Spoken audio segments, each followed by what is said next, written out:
In essence, Putin was not interested in making Ukraine part of Russia. He was interested in making sure it did not become, quote unquote, a springboard for Western aggression against Russia.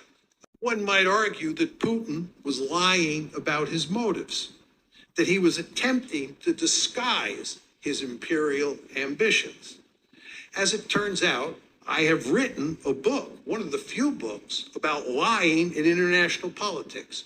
It's entitled Why Leaders Lie, The Truth About Lying in International Politics. And it is clear to me that Putin was not lying. For starters, one of my principal findings in the book is that leaders do not lie much to each other. They lie more often to their own publics. Regarding Putin, whatever one thinks of him as a human being, he does not have a history of lying to other leaders. Although some assert that he frequently lies and cannot be trusted, there's actually little evidence of him lying to foreign audiences.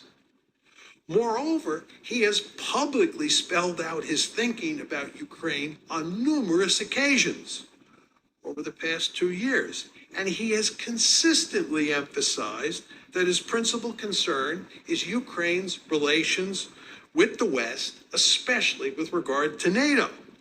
He has never once hinted that he wants to make Ukraine part of Russia.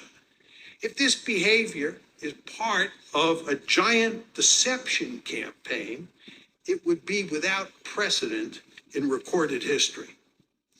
Perhaps the best indicator that Putin is not bent on conquering and absorbing Ukraine is the military strategy Moscow has employed from the start of this campaign. The Russian military did not attempt to conquer all of Ukraine.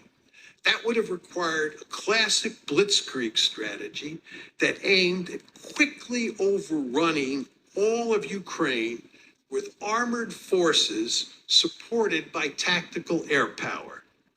That strategy was not feasible, however, because there were only 190,000 soldiers in Russia's invading army, which is far too small a force to vanquish and occupy Ukraine, which is not only the largest country between the Atlantic Ocean and Russia, but also has a population of over 40 million people. You're not going to conquer, occupy, and absorb a country of that size